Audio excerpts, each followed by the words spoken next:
Welcome everybody to the show. Jeremy Miner here. My guest today, I have been waiting for this interview. I've got somebody extremely special here that really is on the same page where I think sales and human behavior is in our day and age.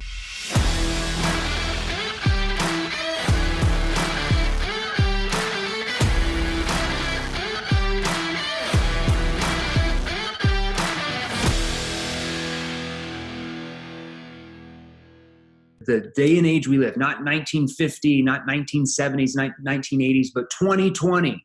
So my guest today has been helping companies worldwide increase sales, build massive client relationships, and really compete in the global marketplace. And for over 30 years, his company, let me give you a background, Whole Brain Selling has been the sales engine for some of the world's most successful sales teams. He's trademarked strategies taught by certified coaches in 50 countries around the world. It's been used to sell 99 of the Fortune 100 companies. I need to find out why it's not 100. And his client base closed over $2 billion in new business just last year alone. That's not even including his licenses globally. He's a gold certified human behavior analyst with certifications in Hartman Index, emotional intelligence, driving forces, and DISC. He estimates that they have assessed over 50,000 salespeople. That's massive data. And sales leaders, which is the basis of his scientific approach to changing sales teams into dominant forces in their markets. So please help me welcome to the show, Mr. Tony Leone. Tony, welcome to the show. Thanks, Jeremy. Thank you for having me. Hey, it is a pleasure. I've actually been really, there's some of my interviews, I'm like, I think this is going to be really good, but I'm not sure. But after I went through a lot of your material and I saw that we're on such a same page, I was like, I cannot wait for this interview. So Thanks for being on. So before we dive into some questions, and I know our listeners are dying to hear these questions that we've made here that we want to ask you. Can you tell us a little bit more about, how did we all have that story about how we got started in sales. Yeah. How did you get started in sales, and how did you learn these skills? Like, how did you learn about human behavior? I'd actually listened to one of a podcast that you were on, and I laughed when I heard your kind of trajectory towards the beginning of your sales career, knocking on doors, and then you crushed it. And I was like, well, that's a lot different than how it went for me. So if you rewind to, let's say 2006, I'm about 2 years out of college. And I'm already on my second sales job because I got fired from my first one because, I couldn't sell. And I find myself, I'm in the swimming pool business. I'm selling nice concrete swimming pools. And much like they do to most new salespeople, my manager gave me a really tired lead. Right. He said, this lady is called about 4 years in a row. She never buys anything. Go see what you can do. And so I run the appointment, and as I'm pulling up to the house, I can tell immediately why they've never bought a pool. And it's a nice house, but the garage is open, and in the garage I see a speedboat, like a 2-seater speedboat, a motorcycle, like a 2-seater Corvette, like an older Corvette. And immediately I realize there's a husband who fancies his toys, and everything about this garage says, I don't want to spend more time at home. In fact, every vehicle was meant to get away from home. So I'm already really skeptical going into this appointment. And the process would be going through my pitch book, talking about design features. And the wife, of course, is very engaged. And the husband would chime in every now and then and go, oh, that's silly, right? And I'd ask for his input. And we would go through this process a couple times. And about the fourth time that he said some sort of remark, I just closed my pitch book and I looked at him and said, when are you going to tell her that you're never going to buy this pool? And Jeremy, that's about the time I felt a warm embrace of a hand on my arm, escorting me out of the home. So I'm sitting in my car going, what the hell just happened? Right. And I'm really thinking about the first 2 years of my sales career. I'm already on job number 2. Right. I'm about as unlikable as I ever felt in my life. And by the way, I felt like I was a pretty likable person growing up. I had lots of friends. In fact, everyone told me the reason I'd be so good at sales is because I could create relationships and talk to people. Right. And to make it worse, my father was at about the height of his career in his sales training business. Right. He had a waiting list for to be on his client list. Sure. So like the idea was get a sales job, be good at sales, take over family business. You like my dad, take over the business. Right. Phase one was failing miserably. Right. So I go back to the office. My boss is sitting at the door going, who did I just hire? What are you doing? Right. Sales manager's walking out. I go, where are you going? He says, I'm going to run that appointment. They called. Right. I said, you kidding me? Not even an hour later, he comes back. He says, I sold it. I said, you're joking. He said, no, you did something. They're mad at you. They don't ever want to see you again, but Sure. they got in a fight after you left. Wow. Okay. And they decided that, and so here's that moment I understood something. I did something actually right and wrong. Right. I uncovered a pain Sure. that moved somebody, Yeah. and I solved a problem. I actually cracked the code of the problem. Yeah. I just didn't use the right strategy. So I said, there's got to be something where there's a cause and effect. And that was very scientific in nature. And so then I began to dig into a little bit what my father was teaching, some pioneers in the early human behavior science. And then it just never stopped. And then I hung out in the swimming pool business, came to Charlotte to work for a guy named Jeffrey Gitomer, who wrote the Sales Bible. Right. Sold his enterprise account. So that was my foray into B2B 6-figure sales.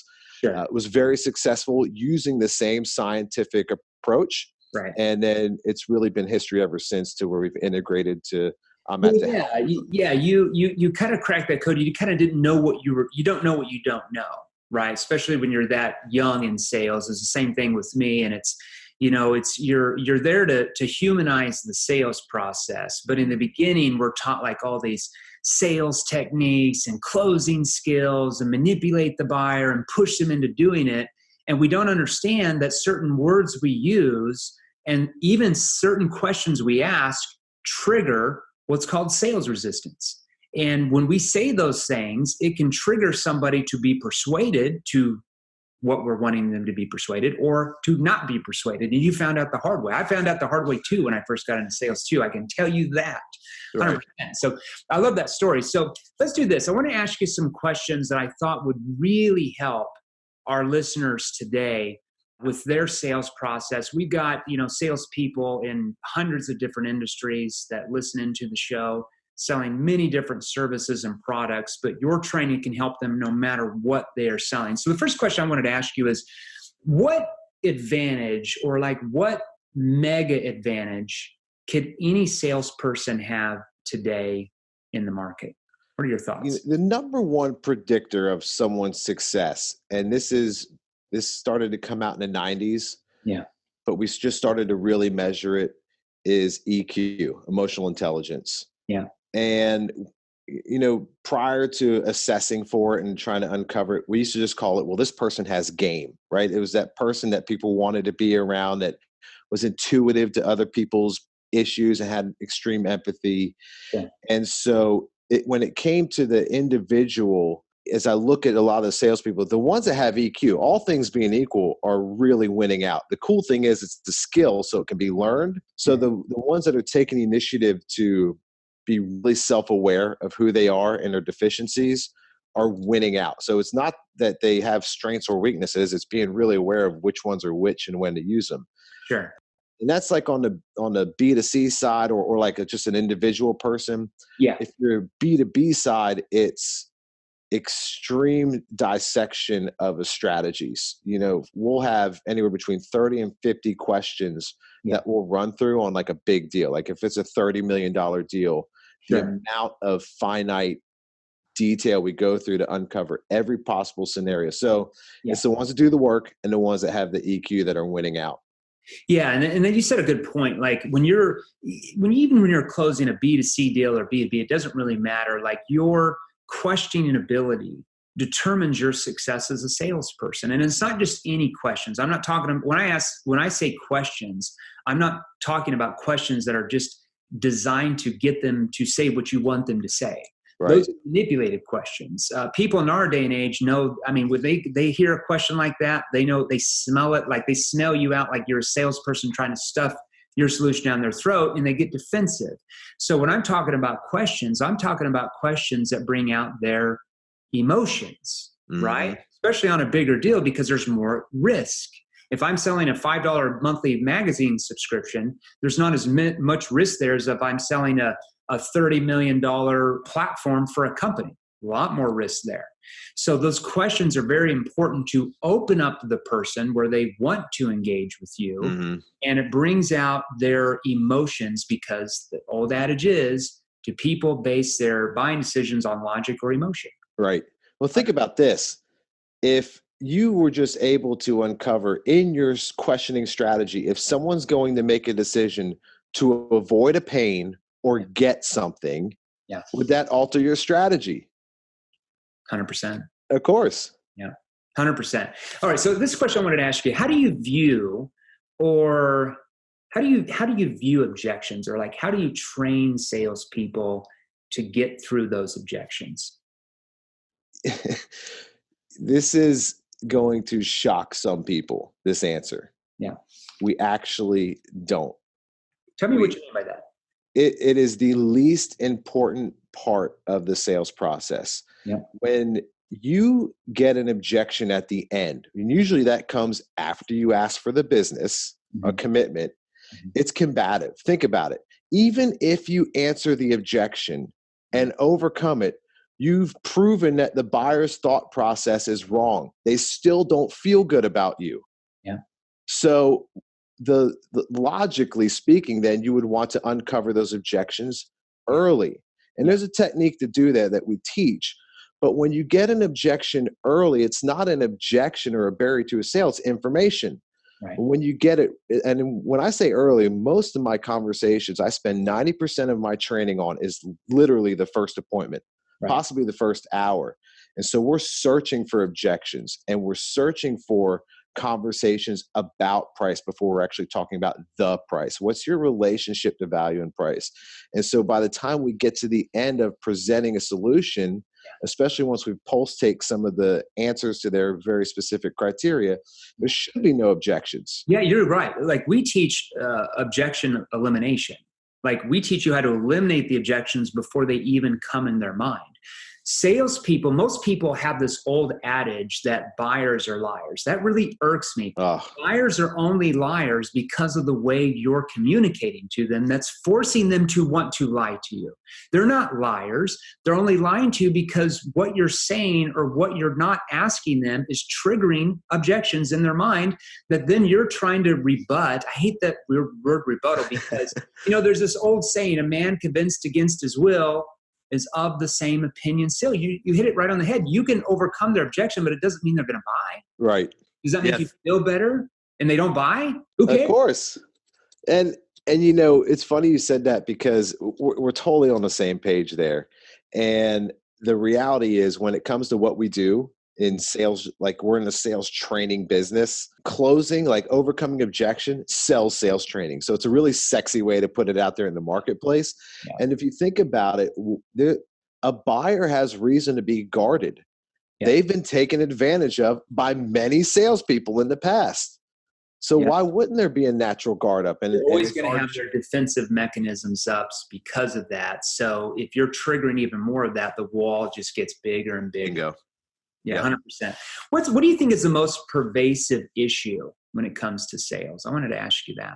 Well, let me talk about the sales individual first. Okay. It's really the personality that gets us in this business, which is you like to be around people, you have a good verbal skill set, you have a friendliness, and there's just that, and we know this to be that whether you like it or not, or you believe salespeople are born or made, we're not talking about that, but there's just a general personality that finds its way in selling. That personality also has a cross to bear, which is they've used their verbal skill set to bail them out of every situation in life. And therefore, there's an extreme lack of preparation when it comes to selling. And, we call this a sales profession, but too many times as I'm out there working with a lot of teams, the professionality of it tends to dissipate, meaning we don't practice enough. We're not doing the hard work up front to really be in the game that our clients and customers are in. So, Yeah. and because they've had such good verbal skill sets, they're going out there and winging it and just doing it because it's gotten you by and you've probably had some success. It Yeah. really prevents people from being a good salesperson to be an excellent salesperson. Yeah, because if the buyer doesn't feel like you understand where they're coming from and what they need, they're not going to buy it from you. No. They don't look at you as a trusted authority at that point. They look at you, they commoditize you. They look at you as just like any other salesperson who's trying to stuff their solution down their throat, and they reject you. And I think the most pervasive, and I agree with you on that, I think one of the other most persuasive issues is so many salespeople are what I call product pushers. They're just product pushers. Mm-hmm. And all they do is they show up and they talk about the features and benefits and how great their product is and how bad their competition is. And it's like that Charlie Brown movie, like wah, wah, wah, wah. It's like in one ear, out the other, because they hear it from 100 salespeople every week.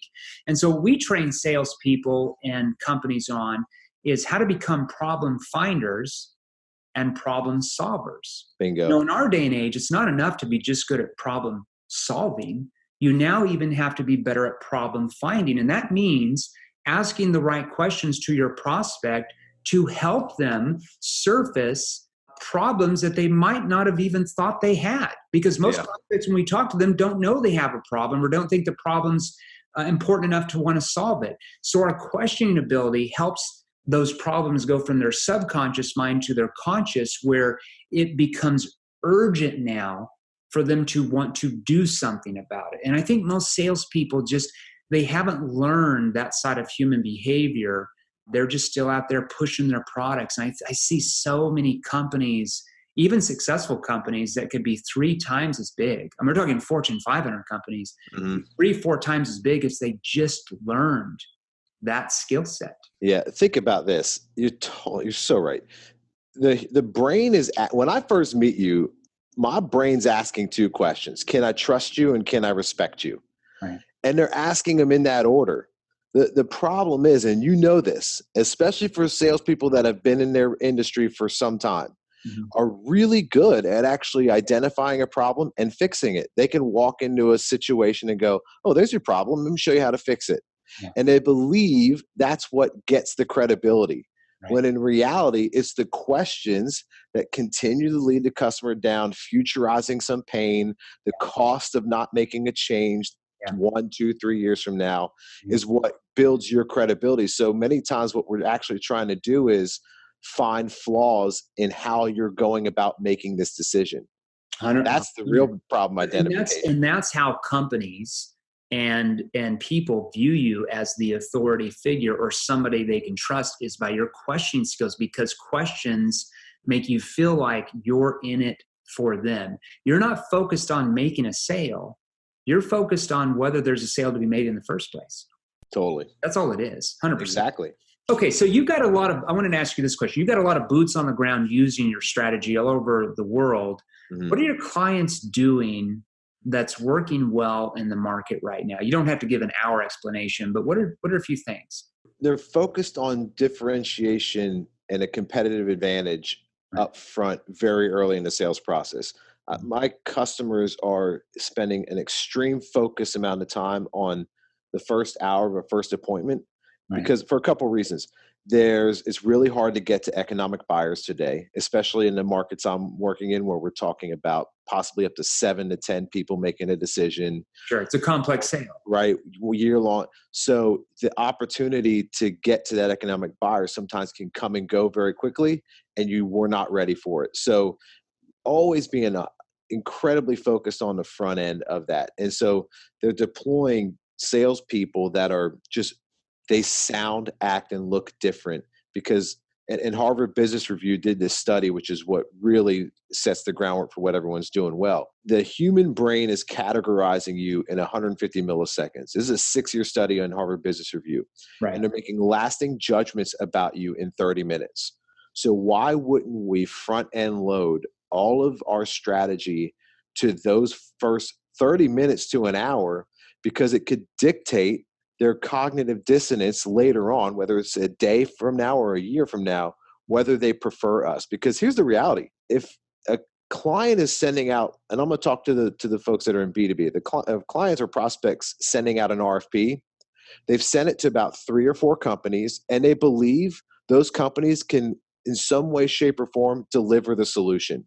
Sure. So if you have a bunch of people answering that problem that the customer defined with a solution, the customer has no way to differentiate you. So they commoditize you.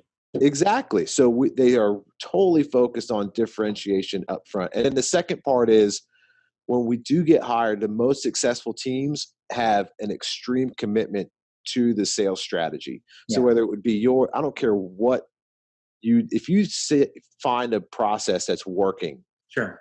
From management and leadership down, it has to be a non-negotiable process. Yeah. And it doesn't change with the win. I mean, that's really the people that have won with us are committed for a very long committed to the strategy. You know, you brought up something interesting. I was at a training event that I do at this company's. They do about 20 events a year, and I do about half of those for them. And I was training at the World Trade Center, the new one, the Freedom Towers, New York City, a couple weeks before Christmas.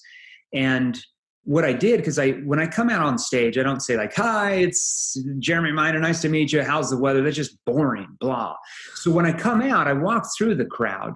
You know, these are several big companies, like Fortune 500 companies have representatives there. And I walk out to their executives, I don't say a word. I just walk out when they introduce me, and people are like, what's going on? They're putting their phones down. They're putting their computers. They're watching me like, whoa, this is different. Like, I have to pay attention. And I come up to a person and I say, what do you sell?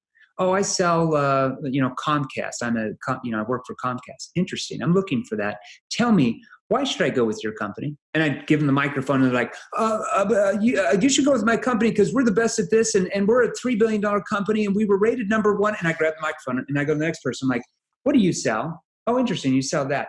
Tell me, why should I go with you? And they're like, we sell this because we're the best at this, and we're the blah, blah, blah, blah, blah, blah, blah. And I grab the microphone. Then I go to the next person. And why should I go with you? Why should I go with your company? Well, we're the best at this, and blah, blah, blah, blah, blah. And I say, all right, I want you 3 to come up with me on stage. Now, when I asked you that question, why should I go with you? And you all talked about your features and benefits and how you were the best at this and the best at that, and your company was so big and you won the awards. If I asked the same question, why should I go with you, to your competitors? What do you think they might say? And they're like, they would probably say they're the best and we should go with them because of X and Y and Z. Interesting. So everybody sounds the same. Do you think that might be a problem in the marketplace?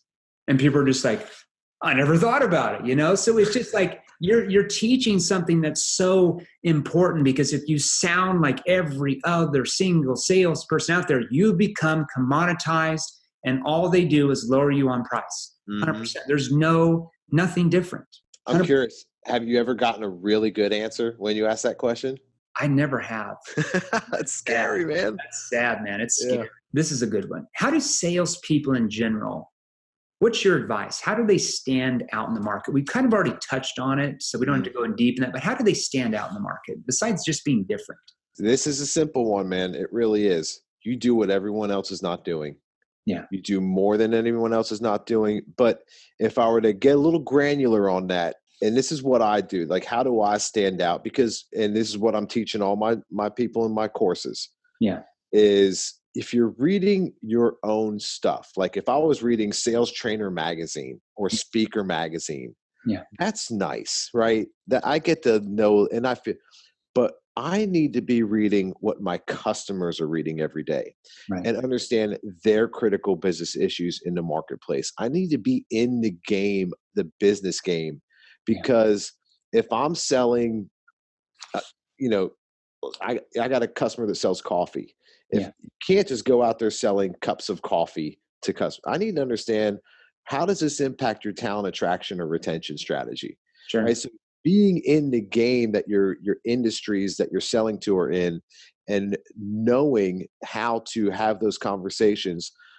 The good news is most salespeople are not going to that second or even third level of thinking. Not even close. Yeah. So that's really, if you want there's a lot of other things you can do, but that's just extra work that really makes the sales process that whatever you use, easy. Yeah. And I want to add on to that. I think that's a huge point. I think one of the things that separates top performers, and we're talking performers that make 3, 4, 500,000 a year as a W-2 salesperson, even ones that make 7 figures a year as a W-2 salesperson. And this is going to sound kind of basic, but it's really their listening skills. And I know that everybody's like, oh, I listen to my prospects. No, you don't. No, you don't. You don't listen. 99.9% of all salespeople out there do not listen. All they're doing is they're listening for a little thing that their prospect's going to say so they can jump in with their pitch and waiting for the next thing to say. They don't really listen, or they don't listen to what's behind the answer. And because they don't, they miss opportunities. They miss pain, that they don't ask clarifying questions or probing questions to help that person really feel that pain more at an emotional, like inner level than just a surface level. And because they don't have those listening skills and they don't have the right question skills, they never get below the surface. And when you don't get below the surface, you're just an average salesperson. Yeah. Let me give the audience the easiest technique to just, I mean, this is a go-to one for me, even personally. So I want to give your people something real quick. Awesome. Is that cool? Yeah. When you hear an answer, it could be, you could tell it's you asked a good question and you got a good answer. Just say, tell me more about that. Yeah. You'll be shocked that someone will actually then uncover more and describe their problem more and get to a little bit more of a personal reason why they are talking about this. And because we feel like we're in such a ask and answer type of business when it comes to selling, when a customer gets a little shocked that he said, oh, okay, I will tell you more about that. Because everybody wants to talk about themselves 100% of the time. Yeah. It's like you're peeling the layers off the onion. And the more questions you can ask, and not just any questions, but these are like probing and clarifying questions you're talking about now that go into the surface. The more layers of the onion you peel off, the more you find out about that person, and the more they find out about their own problems that they didn't even think they had. You know? Exactly. It's like, I always say, it's like peeling the layers off the onion. Average salespeople only peel a few layers. They're just surface level salespeople. You have to get under the surface. You know, you can say, tell me, John, can you tell me more about that? Or you can say it's like this. You can say, can you help me understand that a little bit more? That's another way to rephrase it. But those type of questions open, like you said, open them up where they start to talk. And that's what you want. 100%. I love that. What does whole brain selling mean exactly? I wanted to ask you that. I trademarked this a couple years ago as I was looking at sales, right, from the 30,000 foot view. And as we evaluated all our deals that my customers have lost, like we learned most from the losses, and we'll say 1, 2, but almost every selling situation was lost or won due to a right brain issue. It was almost never a capability issue. Right. It was a trust or a relationship, or we did not uncover someone's emotional reason for making a change, or we weren't, it's all EQ right stuff. So we started saying, okay, well, that's one way the pendulum swings, but you can't forget about the logical stuff. Right. Logical conclusions are a good thing. And when they come to you and we can guide a prospect to liking me and all the right brain stuff, and then come to the logical conclusion together, then you have a powerhouse strategy. The problem is most, whether it's your manager or your leader, subscribe to like one hardcore, one way or the other. Most of it's actually left brain, right, and not enough right brain, but a nice kind of ebb and flow of both works. And it's very intentional how you do that. You guide the customer through that process. It's like, if you and I go to a movie, we can't laugh for 90 minutes straight. We can't cry for 90 minutes straight.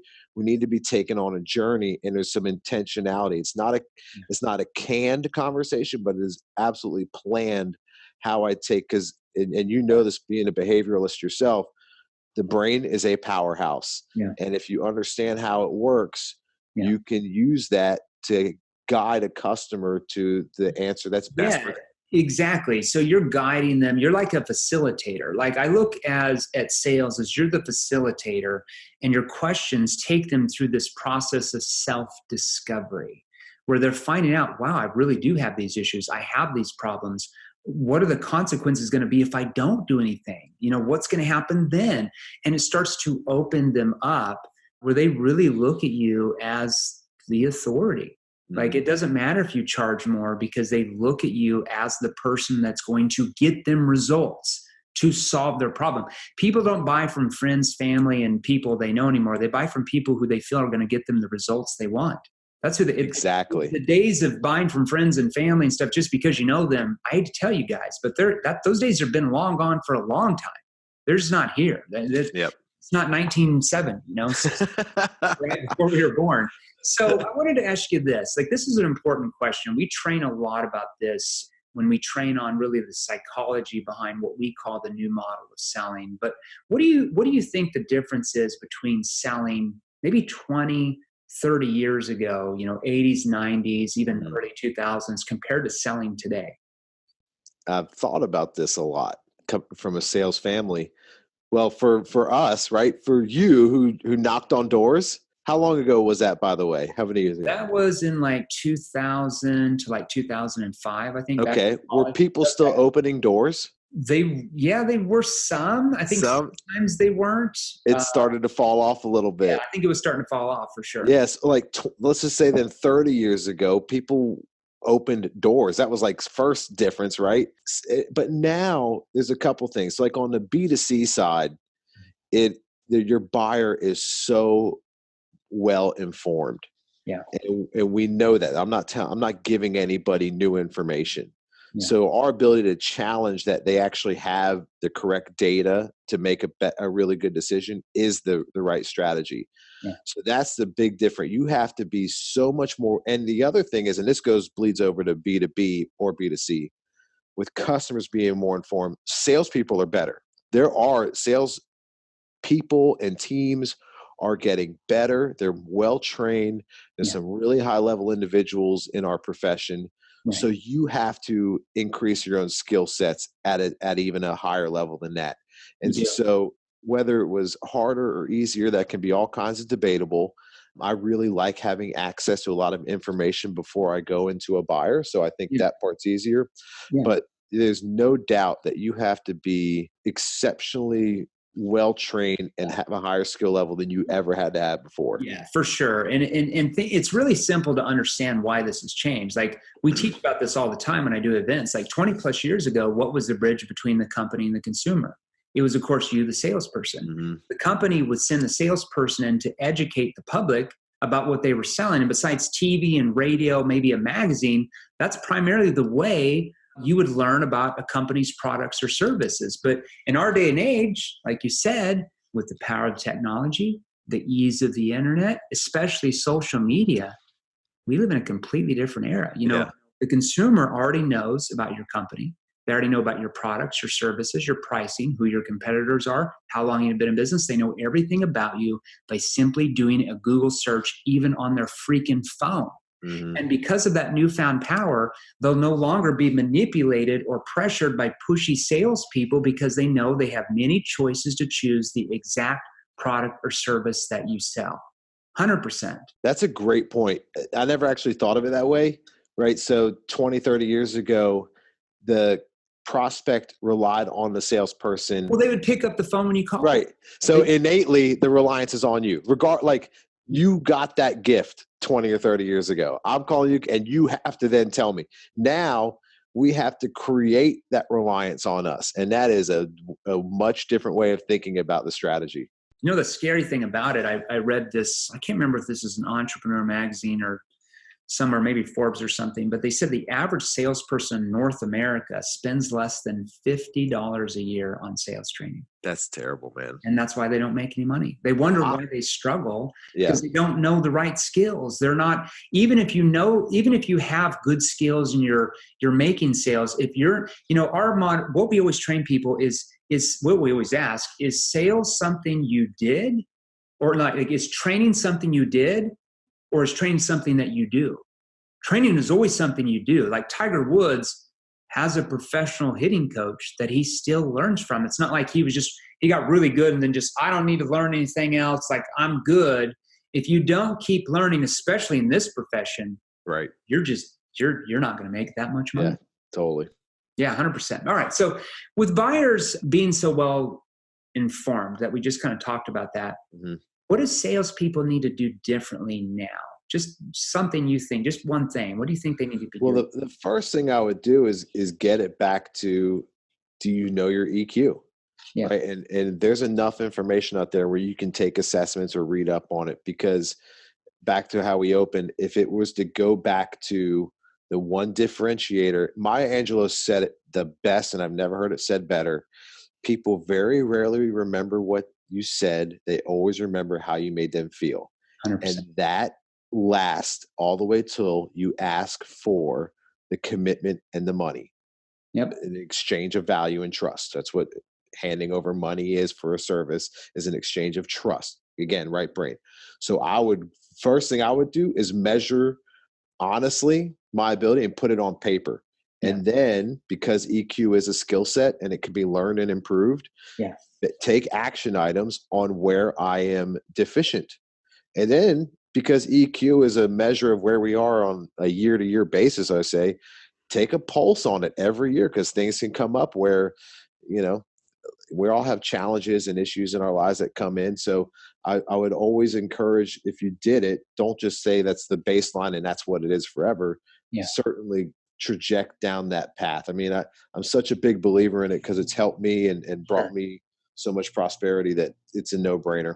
I mean, even with me, like I'm continually learning. Like, I have, I don't know, like my sales training course with our platform is like 16 hours worth of material, video training, plus all of our bonuses, 200 or 300 pages. I've got, I don't know, 100 some hours of other content just floating out there. But I'm always learning. I always have to improve. I read 3 new books a month on sales and persuasion. I'll even pick up books and read from other authors that are supposedly sales gurus, where I literally, like, after I read them, I felt like I lost brain cells, because I'm like, if I taught salespeople any of these skills, they would not be that well. Like, these are old dinosaur techniques. Right. There might still be like some little golden nugget in there. I'm like, you know what? If we rephrase that question to this way, that would get a different result, because, we understand human behavior. Mm-hmm. And so it's always continually learning, because if you're continually learning, that's going to resonate. It's just going to have an impact on your financial income in the world of sales. It just, 100%. It's interesting you said, because not enough people read, and it's so basic. And that is, we want to talk about one that has never changed. The most successful people in the world read more than anybody else. Dinosaur strategy or not, that's the one. Yeah. What I learned by watching those people, because I wasn't a very voracious reader growing up, but I learned how to speed read a little bit. So I actually learned that skill. And then I learned how do you siphon out the data out of every book as quickly as possible. That was it. And so then I'm on board with you. 100% of the time. So we were just talking about that. Do you think there's a gene or a benchmark that makes someone a great sales person? Are they like born like a great salesperson? I bet you get asked this all the time too, don't you? Yeah.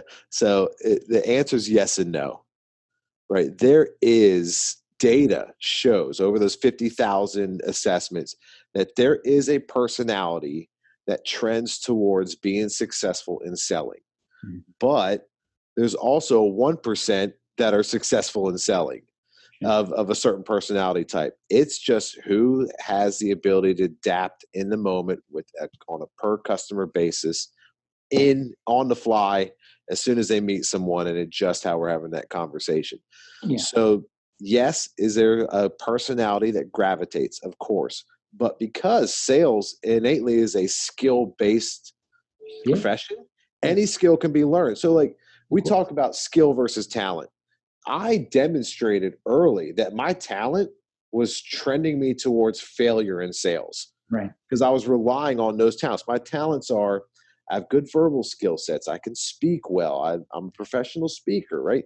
And my skills, though, were really lacking. It's like I'm 5'9", about 190. Even in my prime, if I were to try and dunk a basketball, I couldn't get like 3 inches off the ground, right? I was white men can't jump. I am.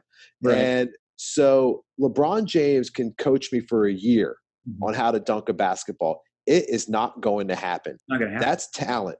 But could he teach me how to shoot a free throw for, let's say, 2 weeks, and would my percentage improve? 100%. Of course. Yeah. Anytime a salesperson asks me that question, I simply ask them, do you think you can learn how to listen? Yeah, I can learn how to listen. Interesting. Do you think you can learn how to ask certain questions in a certain order? Yeah, I could probably do that. Okay, so selling is something that you can learn, because that's really what sales is. It's listening, and it's asking the right questions at the right time that get your prospect to persuade themselves, not you persuading them, persuade themselves, self-persuasion, the highest form of persuasion, that they want what you're offering. And that's an acquired skill. You know, it's not the gift of the gab. Like there's this rumor like, oh, if you have gift of the gab, you're going to be a great salesperson. When I train salespeople, especially in my younger days when I had my corporate career, I would notice that the people that talked the most, that had the gift of the gab, always sold the least. I just saw it. You know, they would talk themselves out of the sale. They would just talk so fast. Right. Totally. Yeah, I mean, it's strengths and weaknesses. Too many times we mistake our weakness as being the opposite of our strength, when in reality it's the overuse of our strength in bad situations. And that's and for what it's worth, that personality trends itself towards sales, and it could be your biggest weakness. It's just who can control it the best. It's all about controlling your enthusiasm and keeping it inside. Right? You can be excited about what you sell. Keep it inside though, because the more external enthusiasm you throw in their face, it's like going to the car dealership. You're looking for a car, and the car salesman comes out with a big smile and says, how's it going? I'm so excited that you're here today. We got the greatest deals, and we're going to do this and do that. What do we typically do? Whoa, we get defensive, even though we walked in there to look at a car, right? Over enthusiasm kills so many sales. It's like this massive rumor that the more excited you are, that somehow they're going to be excited about what you're selling. Right. I mean, human behavior proves that is absolutely not the case, especially in our day and age. People are skeptical. They're cautious. The more calm you are and relaxed, easygoing, the more attractive you appear to them, because you look like you're someone that's stable, that's there to help them. Yeah. Let me, just because you brought up the car sales thing, we had, I haven't worked with a lot of car dealerships, but we had an opportunity to work with one, and we just changed that initial approach. Just like you said, going from that to, we would have a customer or whoever's up it was, a salesperson would just say, look, have a look around, but what are your top 3 to 5 criteria when choosing a car? And this is a very specific example. A woman came in and she put, and this was a local BMW dealership, and she put performance as number 1. Now, if you're I had an X5 back in the day. When you say performance, you talk about acceleration, taking tight turns at 60 miles. Like performance in the BMW world is like how much fast and cool stuff can it, right? And instead, we coached the salespeople to say, what do you mean by that? Define that for me. Exactly. And she said, well, a car that handles well and can brake nice and quickly. And they said, performance means different things to different people. Exactly. And then they said, well, then ask him why that's important. And she said, my son was in a car accident. Yeah. And I believed if he was in a car that could have either braked quicker or swerved out of the way, we could have avoided some pretty just tough times that we've had recently. And so now, imagine if the salesperson had gone around and snagged a bunch of convertibles that they go from 0 to 100 and lost the sale. So that's it. I mean, it's that simple. People have a hard time believing that sales is a terrifying question. See how simple that is? Like if you're just assuming because other people said performance means drive fast, go around curves, that everybody thinks that. You don't know what other people think. So if you're saying, well, how do you mean by performance? Oh, and my son. Oh, okay. So you're looking for something that has, the better brakes and these type of things. Why is that so important to you now? Oh, because my son did this. And that gets them engaged where they're like, wow, this salesperson understands me.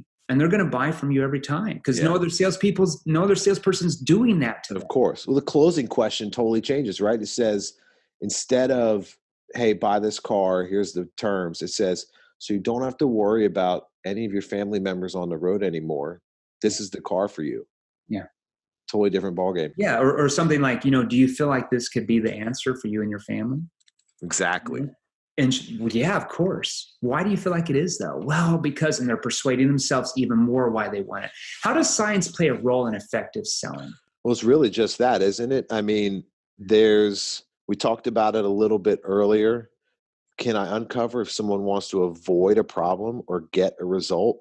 Mm-hmm. And then there's certain people out there, and there's a lot of science that goes all the way back to the early 1900s, whether it's William Marston or Carl Jung, you know these names, Myers, but they started to uncover scientifically how people react to certain communication styles. Mm-hmm. So understanding that at its core level, all things being equal, pricing, your solution, me and you, if I can determine that how you make a decision is show me what's in it for me, the result only, no details, versus I need to see why this is the lowest risk decision possible. Mm-hmm. And actually you don't factor into my decision because I don't want to get too personal. Right. The solution could be the same. How I present that to you could change everything. And most salespeople are just selling one way, the way they like to buy.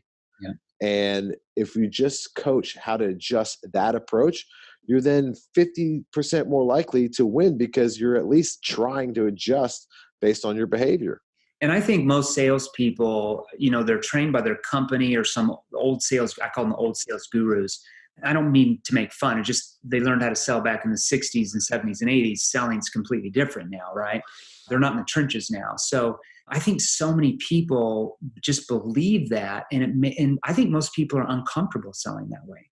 I think 90% of salespeople do not feel comfortable selling that way. And it makes them go to bed at night with anxiety, worry that, their deal that they just sold today is going to maybe cancel tomorrow because they're going to have buyer's remorse. Like, why to go through all that suffering and pain when you can learn how to sell using human behavior to your advantage.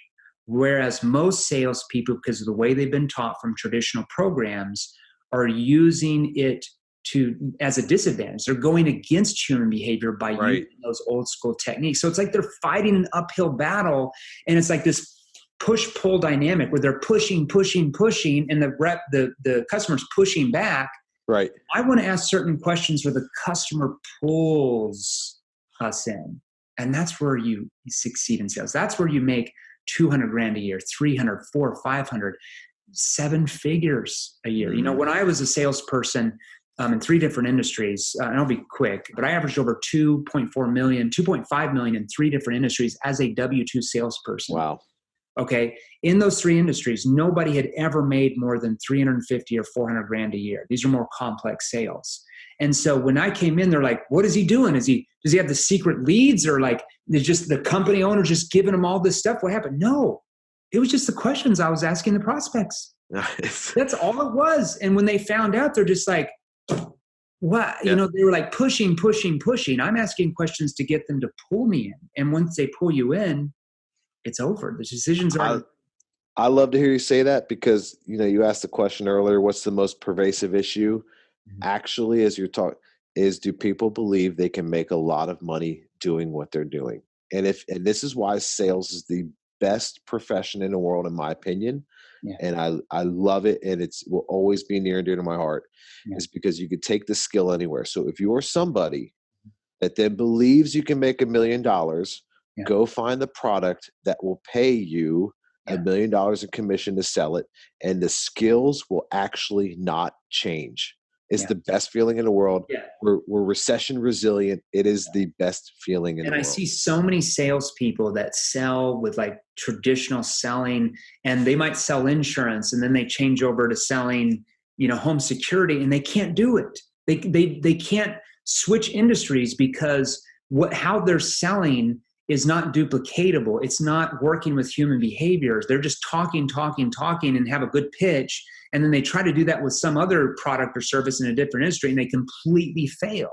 What we teach, and I know what you teach as well, is you can take the skills that we teach you, the questions we teach you, and that framework and plug it in to selling anything. You can sell cars, you can sell houses, you can sell technology, you can sell computers, you can sell, boats, you can be a lobbyist for the government. You can be an attorney, you can sell financial services or insurance, medical device sales, pharmaceuticals. It doesn't matter.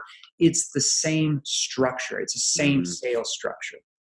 Jeremy, we'd be out of a job if we had to know every industry inside and out to be successful. Sure, 100%. And last question I wanted to ask you before we end here is why do you think most sales are lost? It's, because we've talked about it so much, it's certainly a right brain issue and not doing a post-mortem on why you actually lost, like actually evaluating why you lost a deal to prevent the next one. That's one of the big issues. But what I notice, and this is just so crazy to me, and it really makes me angry because I know companies spend a lot of money to have me. They have me on retainer. Right. Salespeople don't ask for help. And I just can't understand when it could be at the brink of your family needing you to make more money, your job's hanging into balance. But the pride and this is a personality flaw for some salespeople because we hire self-starters, that they don't want to ask for help. When in reality that is the biggest sign of strength, is saying, this isn't working, help. So it's a shame. I've seen good salespeople fail their way out of their job and I was there ready to help them. And it really bums me out. Well, it's their ego, right? Their ego and them thinking that their way is so great, even though they're not getting results, and thinking that somehow they're going to keep doing the same thing over and over again, and somehow they're going to get better. It's insanity. That's why our show is called Closers Are Losers. It doesn't mean because people buy that you're, because you make a sale, you're a loser. It means if you're still closing and using those old school techniques and manipulating them and forcing them and trying to push them into buying, you're losing sales that you could be making. We're all about showing you the right skill sets to get them to close themselves. Who wants to batter somebody down and chase them down? Why not have them chase you down? Wouldn't that be something? How much funner is sales when people are chasing you rather than you chasing them? How much more money do you think you can make? Yep. All right, Tony, that was an awesome show. I want them to know more about you. There's an old saying that goes, you can't teach a kid, how to ride a bicycle at a seminar, right? They're not going to learn everything they need to know about selling from an hour podcast with me. Right.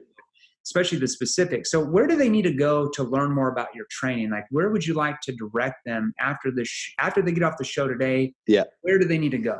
Easiest place to go is wholebrainselling.com, WHOLLE, wholebrainselling.com. You can find a little bit more about me and just contact me through there. We got someone who will reach out to you very quickly. So that's the easiest way for sure.